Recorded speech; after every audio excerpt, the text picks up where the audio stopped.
Hey, it's me, Vicky Marie. Good morning, good afternoon, or good evening, wherever you are in this crazy world we're living in. So I wanted to just come on this morning and just do a little, can't call it an update really, or a reminder about Gus Lamont. So as we come into 2026, and Happy New Year, by the way, to everybody. If you haven't seen me yet in 2026, Happy New Year.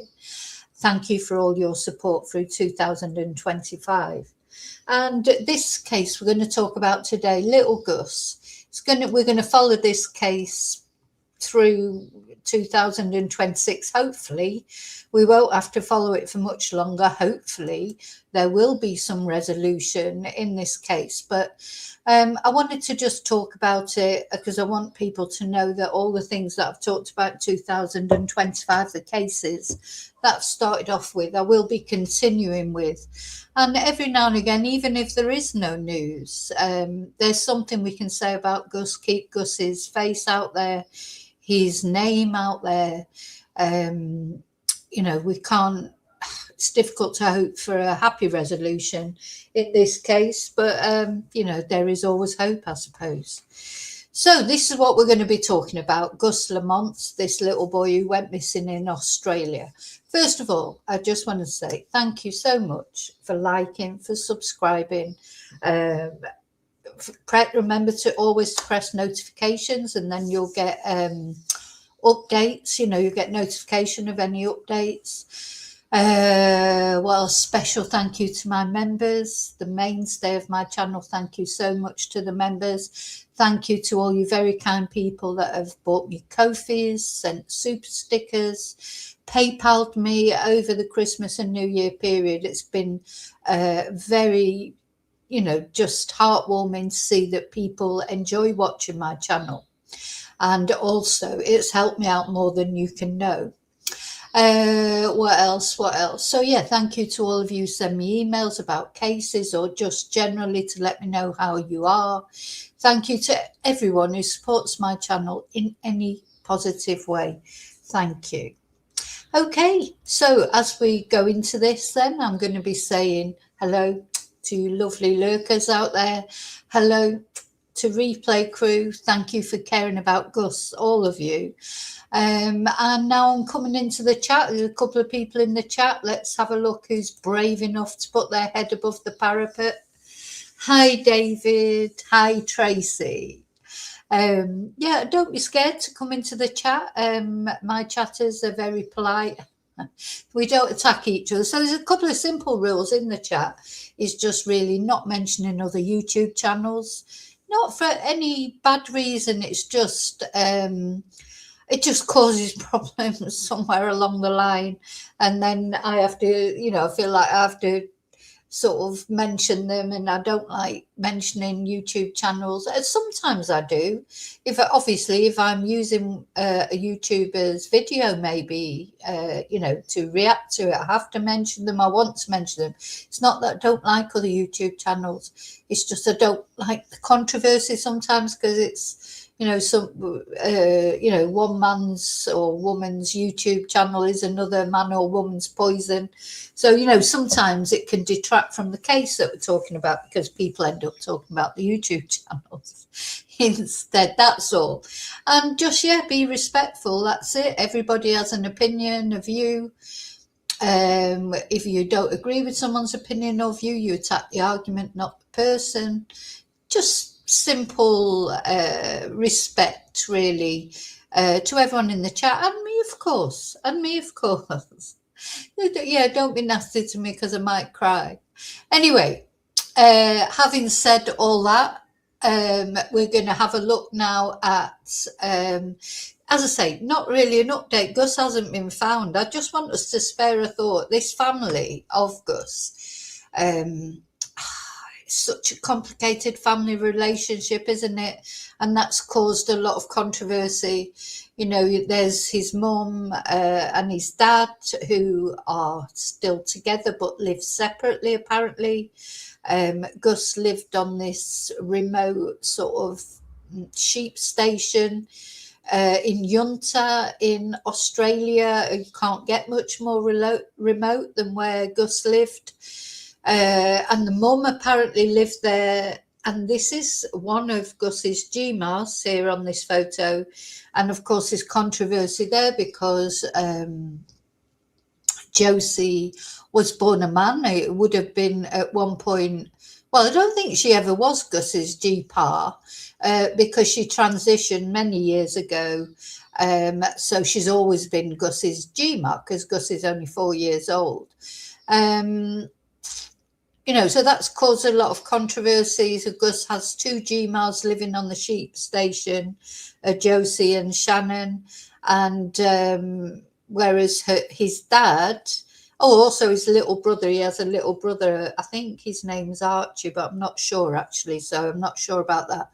But his dad lives miles away, apparently was refurbishing a house ready for them to move into. He didn't like living at the sheep station.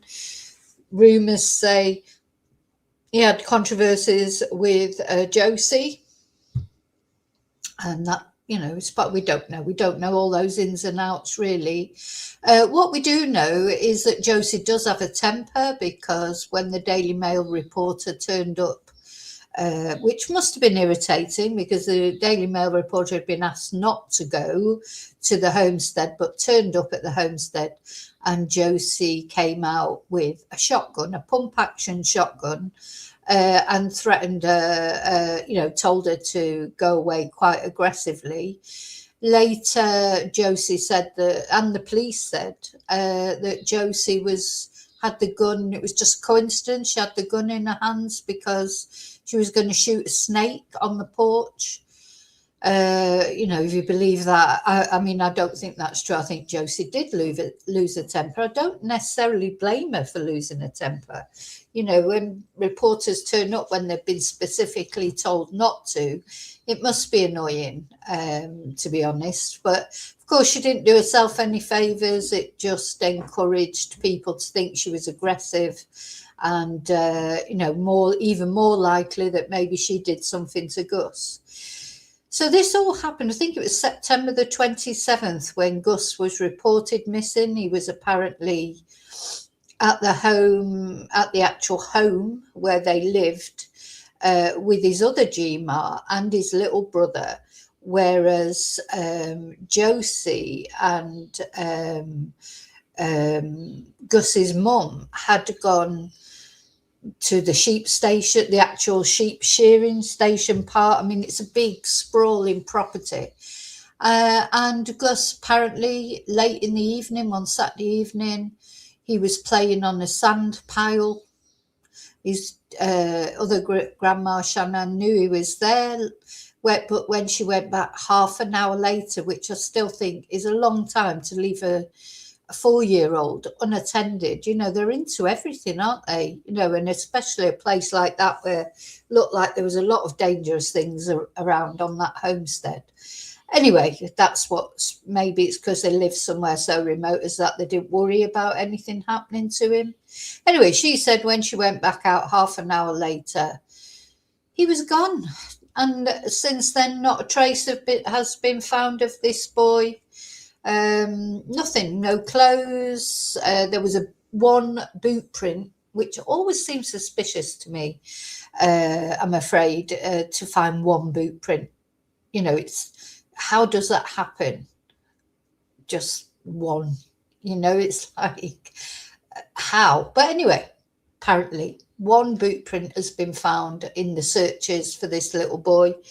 But he was wearing a little hat. Apparently, that's not been found. His shoes, his T-shirt, or anything. So, surely, if he'd been attacked by an animal, there would be some trace left. You know, unless the animal just took him off to its lair, and the hat didn't fall off. It's so unlikely that anyone could get onto that property to actually kidnap Gus, but just like with the case of Jack and Lily Sullivan that I looked at yesterday, again, some, it's one of those cases where you hope that he has been kidnapped, really, because if he's been kidnapped, he may possibly be still alive. But if he's not been kidnapped, there's no way he's still alive on that sprawling property. Can't have survived all this time as a 4-year-old boy disappearing. On September the 27th, he would have been deceased probably within a couple of days. So there's been search after search after search, hasn't there? At least 3 searches. Nothing's been found. The army's been out there. The law enforcement are still saying there's no evidence of any foul play, but they checked mine shafts. They've checked sort of almost everything, but they haven't found him. So I'm presuming eventually searches will resume. I don't know, or are they exploring other avenues? But they're keeping their cards very close to their chest. If law enforcement have got any reason to suspect foul play, well, they're not telling us what it is, which is fair enough, isn't it? I don't know what sort of contact they've got with the family. We don't even know now are they all still living at that homestead? As the mother moved away with her other little boy. Can you imagine what Christmas must have been like, and New Year? Last Christmas, they would have had 2 little boys excitedly opening their presents, etc. If they celebrate Christmas, of course. I mean, I shouldn't really assume that they do. But in some way or another, they will celebrate Christmas and New Year, if not Christmas. And this year, of course, there's sort of Christmas has come and gone and New Year has come and gone with this dark shadow over them. Whatever has happened to Gus, even if the family have been complicit, which there's no evidence to suggest that they have been, it's only really Josie's sort of show of temper towards a reporter, and that felt funny. And then, of course, there is some talk that when was the last time that Gus was actually seen by anyone other than the family? Because when this little picture was taken, so in I think it was March, Gus was taken to get enrolled at preschool, and that's when apparently this picture was taken. And since then, there's been no photos released, for any time after this. And, when was that? One thing I would really like to know is, when was the last time Gus was seen by anyone outside of the family? Did he go missing on that date, on September the 27th, or had he been missing for ages? Thing is, it's so remote there. And I'm not saying that the family have had anything to do with that. I'm just saying, how are the police going to pin all this down? It seems an impossible task, really, doesn't it? When was this little cherub last seen by anyone outside of the family?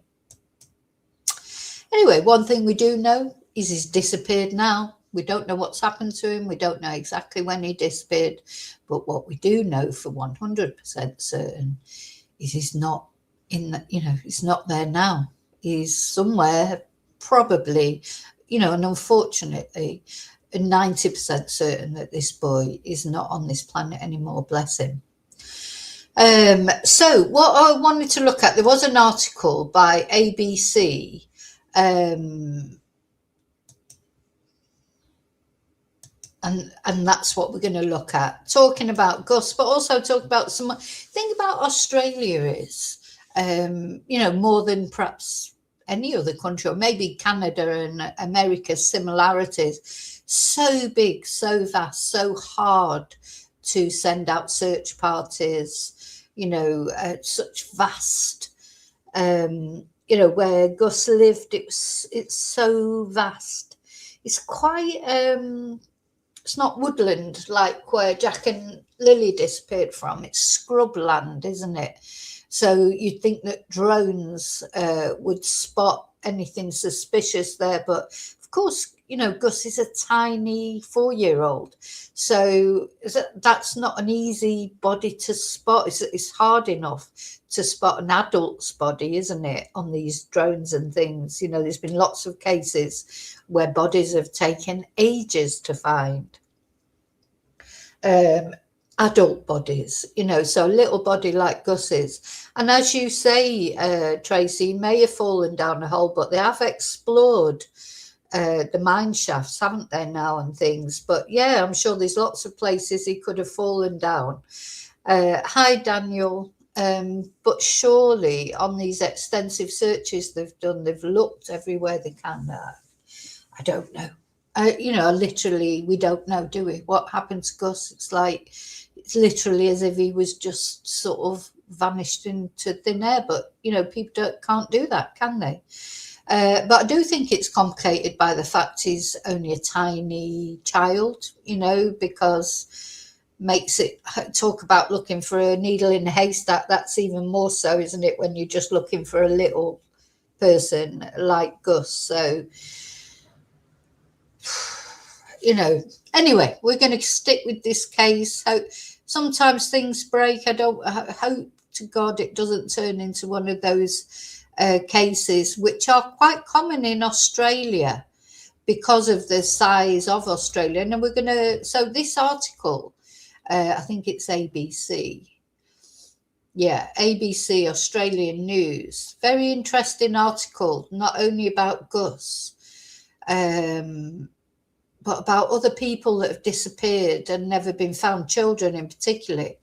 So the story of missing 4-year-old boy Gus Lamont had a lasting impact on the South Australian community. And the law enforcement said this is a case of us making sure we leave no stone unturned. But, you know, very sadly, we've heard that quite often, haven't we, in cases of missing children, you know, the most famous of which, of course, Madeleine McCann. How many children, you know, we've got Sebastian Rogers still missing, Summer Wells in America. So many children still missing, and you just think, how can a child disappear? First of all, I mean, and there's loads more. You know, first of all, you think, how can they disappear? And then it's like, well, you know, why can't they be found? So in October, South Australia's Police Commissioner Grant Stevens said a desire to leave no stone unturned was at the heart of a renewed search for the 4-year-old boy who went missing from his family's outback station on September the 27th. So that was the last time they searched, in October. Was that when they did the... don't know if that's when they did the mine shafts, because they've just recently searched some mine shafts but didn't find anything. His disappearance sparked an extensive ground and air operation described by police as one of the largest, most intensive searches for a missing person conducted in South Australia in recent times. But despite 3 more searches at the isolated property 40 kilometres south of Yonta, there has been no trace of Gus. But one thing police have repeatedly said is that they have not uncovered any evidence of foul play. They previously said they suspected that Gus had wandered away from the property and said that his family had described him as a quiet but pretty adventurous child. It's a South Australian story from 2025 that has captivated the state and the nation and the world. You know, well, I'm covering it anyway. I mean, I don't know if other YouTubers, you know, crime content creators are covering Gus's case. I don't know about that, you know, internationally. But, you know, when you just look at this terrain, how that little boy, if he wandered off, you know, why have they not found him? Because although it's an extensive terrain, unless he has fallen down a hole, as you say, Tracy, or unless he has been abducted, you'd feel like they would find him. I mean, they've had dogs out there. It's the drones have gone over. Surely something over all these searches that they've done would have turned up. Sadly, it's a theme that could summarise a year of news for South Australians, a year of searching for answers with little to no results. From a renewed but fruitless dig for the missing Beaumont children to the end of a chapter in South Australia's notorious and heinous family murders, 2025 has held an air of mystery. Now, these are the Beaumont children. They disappeared quite a long time ago now, and there was talk this year. Well, there was a new dig was done, and they were hoping they were going to find the bodies of these children for some resolution for the family, but it was fruitless. As they say, they did not find these children went missing in 1966 and still have not been found. That's very sad, isn't it? How can 3 children disappear and not be found? It's like with Jack and Lily, it's unusual enough for one child to disappear, but for 2, like Jack and Lily Sullivan, or 3, like these poor things, very sad. Anyway, the search for Gus drew harrowing comparisons to the Beaumonts, who were last seen in the Adelaide beachside suburb of Glenelg almost 60 years ago. Goodness, we've had those other cases in the past, like the Beaumonts, that remain unsolved, and I think the memories of that live with South Australians. South Australian Police Minister Blair Boyer said last month when he was speaking about, I don't know if it's a man or a woman, Blair, it's a man's name, is it? But anyway, it doesn't matter. When speaking about Gus's disappearance. Coincidentally, it was only earlier this year that a new dig for the remains of the Beaumont children was conducted at the former Castalloy site in Adelaide's west. The private 7-day dig, led by MP Frank Pangallo, was the 3rd at the site, with searches also conducted in 2013 and 2018. Now, it's encouraging that they're still looking for these children, or someone's still looking for them. But the problem is, when you're digging for bodies, you could literally miss them by a centimetre, couldn't you? If you just... it's terrifying, really. They could be there, just exactly somewhere there, but they could have missed them just by a close margin. You just have to be lucky that you turn up. And then, of course, here we're not only looking for children, which are small, but there'll be skeletal remains too. And probably, don't mean to be gruesome, but with Gus, it'll be skeletal remains by now, won't it? So while it failed to unearth any signs of remains, Mr. Pangallo said he received significant information from extremely credible people. It's often said that life in Adelaide quickly changed when the Beaumont children went missing, with many parents feeling more fearful for their children's safety. Yeah, I do think that's true in most countries, isn't it? There'll be a significant case that changes the way parents, from years ago when, children did play out a lot. I mean, literally did play out all day. Nobody really bothered where they were. They never feared that anything was going to happen to them, because even as far as traffic and that was concerned, there weren't so many cars and things. So you didn't worry about them being run over. I was always out and about. I think we all were, people of my generation. But I remember, you remember iconic things. I remember the Yorkshire Ripper was when I remember Peter Sutcliffe, where it changed, where my parents said to me, I was a young teenager then, let's say I was probably 13. And I used to walk to school through the park.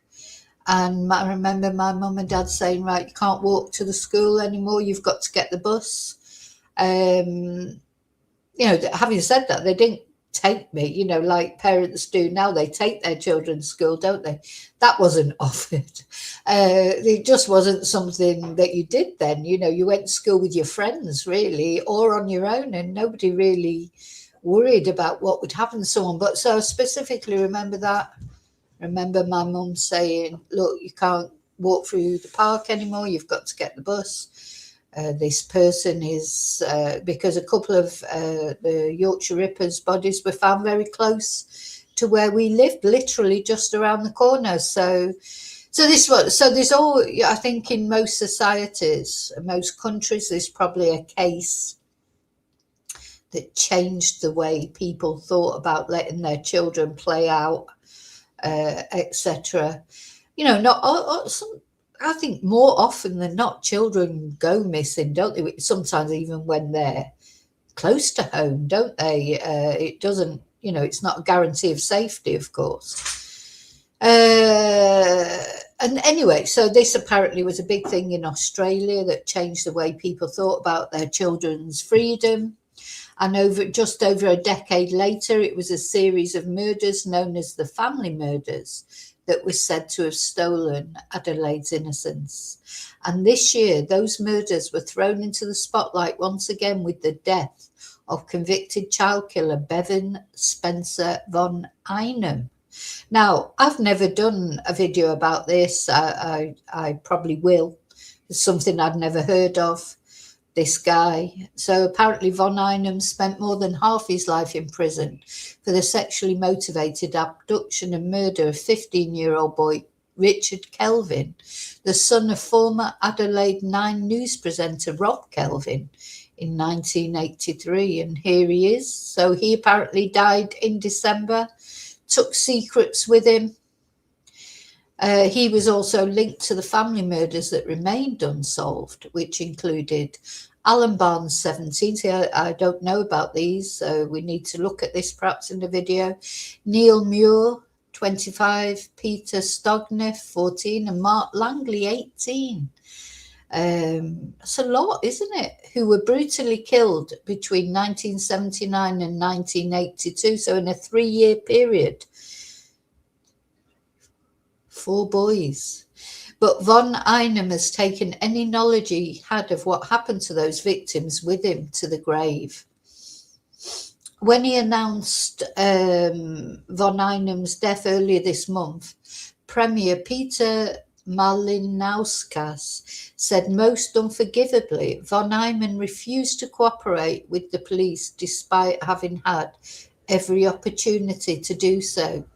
And you know what? You just think, it's like when these are, they're just such horrible people because, they've done what they've done. They can't bring these children back, but they can give some peace to the family just to let, most families, I imagine the most important thing is to just know what happened, where their loved one is so they can bring them home, give them a proper burial. And they don't, do they? They won't say, I hope this guy's burning in hell. He'll definitely be going in the hellhole. Because he could have redeemed himself a little bit by at least, giving the family some closure. And they don't do that, do they? It's like they're just vile. They're doubly vile. They're vile for what they do, and they're vile. I mean, if he was dying anyway, why couldn't he just release that information? Maybe get some, even if he doesn't want to do it for the family, for his own soul. But obviously he probably doesn't believe in God anyway. So, well, he'll know now, won't he? Whatever the truth is, whether you do get, end up spinning in hell, he'll know now. But it's too late for him to redeem himself now. I expect there was a lot of, before he died, that they were probably begging him to give out some information. But anyway, so yeah, he refused to cooperate with the police despite having had every opportunity to do so.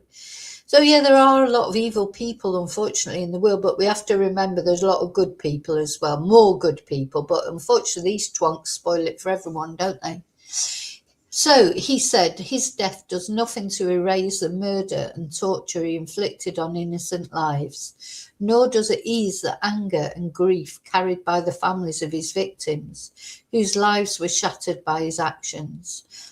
The greatest tragedy is that they may never know the full truth because of his deliberate and selfish silence. South Australian police had been working exceptionally hard to get information out of von Einem right up until his death, and I think it's a great shame on him that he never sought to provide any peace to other victims' families in a way we know he potentially could have. It seems all hope of finding these answers ended in 2025. Then they go on to talk about another mystery, which is not to do with twonks. I'm going to look at that article about von Einem. I'm going to do, I will do a video about the Beaumont children and about von Einem. Now, this caught my attention as well. This is apparently another mystery from last year. It was in March that the ABC broke news of a mysterious brown foam washing up on Wake Pinga Beach, causing fish kills and surfers to fall ill. So a sea foam began washing up on SA's coastline in March. Now, this caught my attention because this happened in Spain. Yeah, just something went sort of strange about the sea. There was a lot of fish being washed up, dead. I think some terrible disaster happened, and they just don't tell us about it, do we? We don't get to know about everything, do we? I think there's a combination of things that it might be. I'm almost frightened to go in the sea now because I don't feel of it. It doesn't seem to be as clean as it used to be. God knows what's going on underneath the sea. And as I say, governments won't tell us. But this definitely happened in Spain. We had this sort of thing in Spain. I think it was last year. Yeah, just fish being found, just loads of dead fish. So obviously some sort of ecological calamity had happened. And it makes you wonder, you've got bloody Elon Musk, setting off all these rockets and what's going into the seas and how is it affecting coastlines and things like that. So anyway, caught my attention because it definitely happened in Spain as well. So little did we know at the time that an ecological disaster would unfold on our coast for months, with countless sea life killed, beaches closed, and multitudes of people falling sick from the algae bloom. We can't hide our head in the sand and pretend this is somehow a phenomenon. I can never say that word, phenomenon, that might have somehow happened without climate change. So she's the environment minister, is blaming it on climate change. I don't know about that. I think it might be more to rockets falling into the ocean and things. I don't know. Anyway, the algal bloom has cost both the state and federal governments millions of dollars, with a $102.5 million summer plan announced in October. And despite coastal tourism and hospitality vouchers, the sector has suffered from a significant downturn, with full impacts on summer still to come. Yeah, because they're just in the summer now in Australia. So apparently countless sea creatures, these are rays, aren't they? Stingrays, countless sea creatures have died during the algal bloom. And the effects on commercial and recreational fishers has been unfathomable. Just before Christmas, the death of sharks and stingrays along a regional South Australian beach were attributed to the algal bloom, but authorities are feeling cautiously optimistic about metropolitan beaches. And that cautious optimism, they're going to go on something positive now. That cautious optimism is not the only shining light of South Australia's year. So while the stories mentioned above ranked as some of the ABC's most read stories this year, there were also plenty of uplifting and hopeful stories too. There was one mystery. Oh, there's always a dog. There's always a dog. There's one mystery that was solved this year, and that was the case of Valerie, the missing sausage dog, who survived in the wild of Kangaroo Island for 529 days. And Valerie's adventure began when she escaped from her owners who were on holiday on the island. And what followed was an epic tale of a community's bid to reunite the beloved pooch with her owners. Let's have a look at that. It's nice to have a happy story. Oh, look at that. Oh, I'd love a dachshund. They're beautiful little dogs, aren't they? Beautiful. Let's watch the video. How did Valerie survive 529 days in the wild? Kangaroo Island says it all, really, doesn't it? When an island's called Kangaroo Island, you can assume that it's probably not, very hospitable for people. Oh, how sweet. How sweet. Just so sweet. So yeah, 450 days sightings of Valerie the Dachshund running wild on South Australia's rugged Kangaroo Island were like sightings of the Yeti, a good story but short on proof. And then the photograph appeared. She was just a speck in an open field, but those telltale sausage dog ears were flapping jauntily as she ran. And finally, it was clear Valerie was alive. And that sparked the search. Oh, look.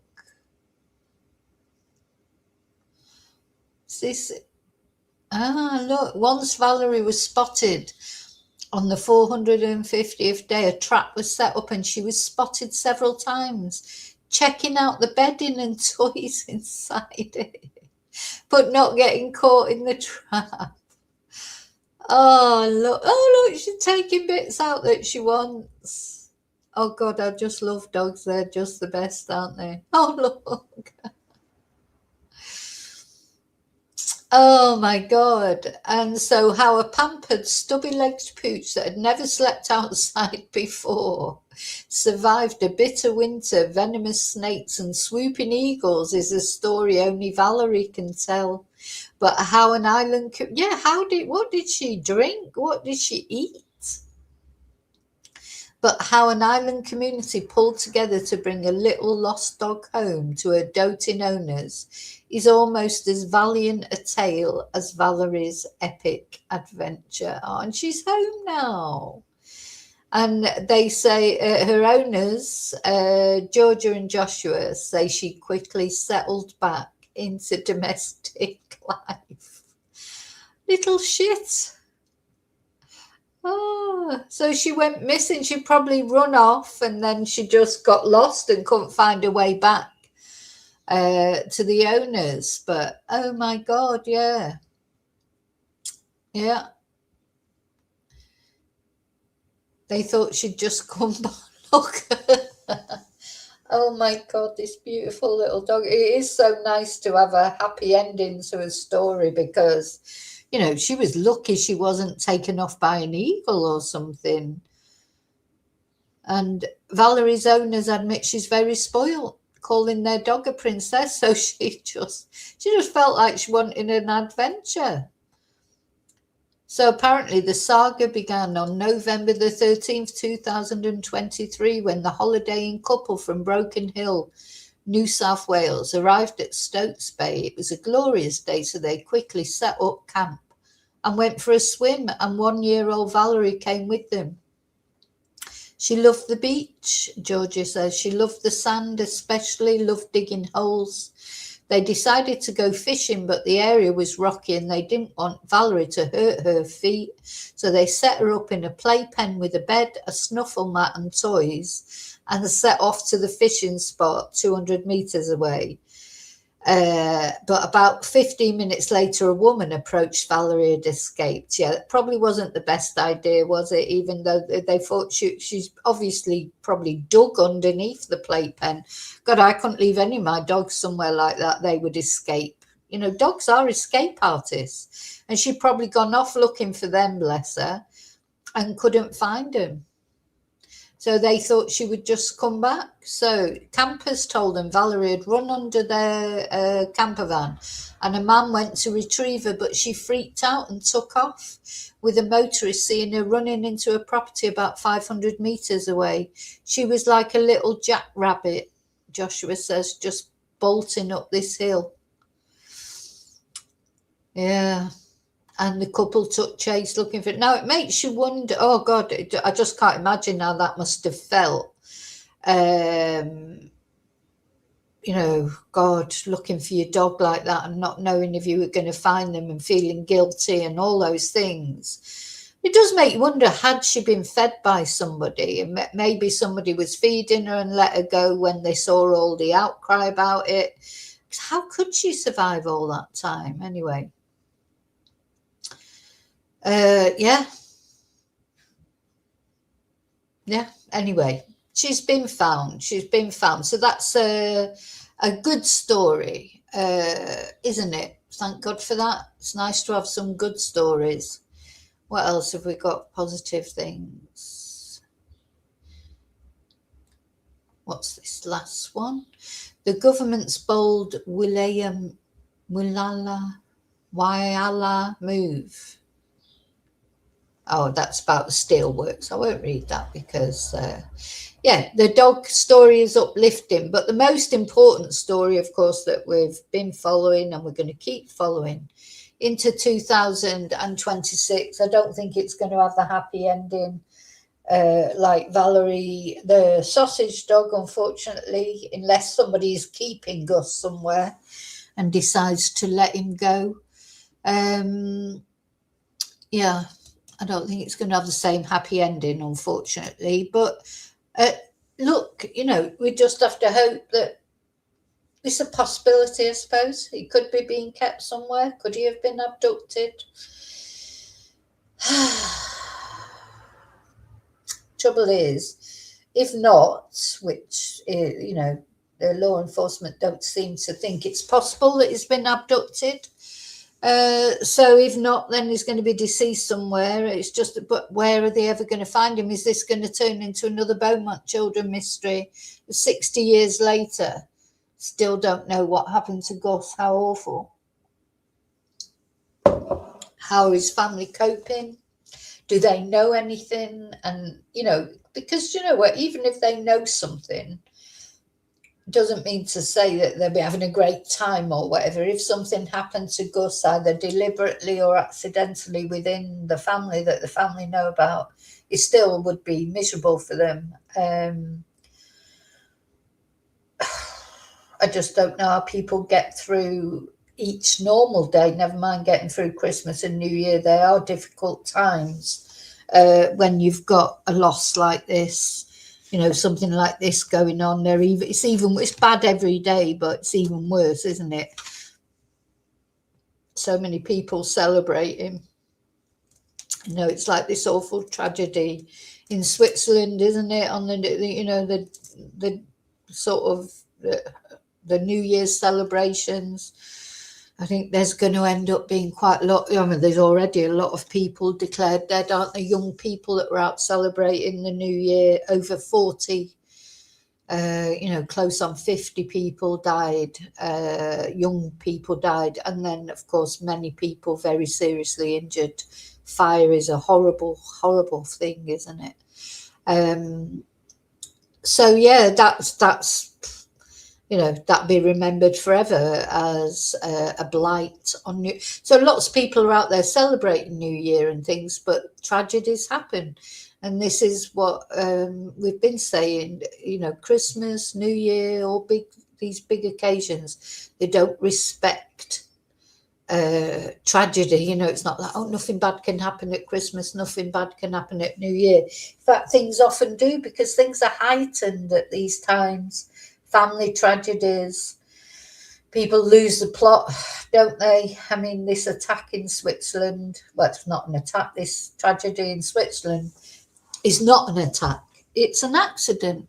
You know, young people with sparklers and fireworks and, you know, no escape, no proper fire exits, or they weren't open, or they were blocked, or, you know, all this. It's like all combines to make terrible, terrible tragedies, regardless of the time of year, isn't it? So,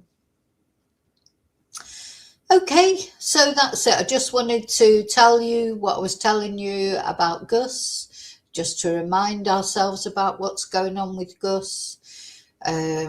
This I'm going to cover anytime there's any information about him. I mean, this will be a case that is captivating everybody. Of course, in Australia, it's a bit like, you know, the Jack and Lily case in Canada, or like the Madeleine McCann case, or any time a little child goes missing like this in these mysterious circumstances. And very sadly, there have been quite a lot of them. Of course, it's a bit like the boy in the Spider-Man pajamas as well. That's never been resolved, though it's thought that his mum had something to do with that. But again, you know, it's not been proven, has it? It's very difficult to prove these cases. And for me, my first question would be, when was Gus last seen by anyone other than the family? You know, so this March photo of him really the last time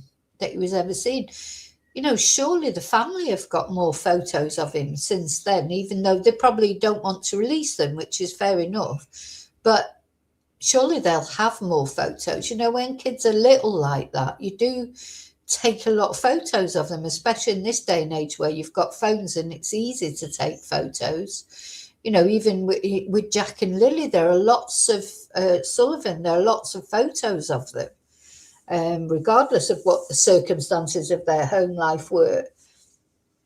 So, yeah. Will we ever find out what happened to Gus or Jack and Lily, come to that matter, or any of the other missing children? So all we can do really is pray that there are some answers. You know, we can't do anything else. Keep their names alive, pray for them, pray for their families, hope that some sort of resolution comes. So thank you so much for caring about Gus. At least we had the good news about Valerie. I didn't know about that story about the little sausage dog. That was uplifting. It's nice to see an uplifting story, isn't it? You know, really is. But anyway, thank you so much for watching. I put my banner on it again. Thank you. Don't forget, please, to like, to subscribe. And if you want to support my channel further, you can buy a coffee, or you can become a member. And anyway, but any way you help, just watching helps my channel. So thank you so much. Don't forget to press notifications so you get to hear of any new cases. I'll see you really soon in the next video, and until then, may your God go with you.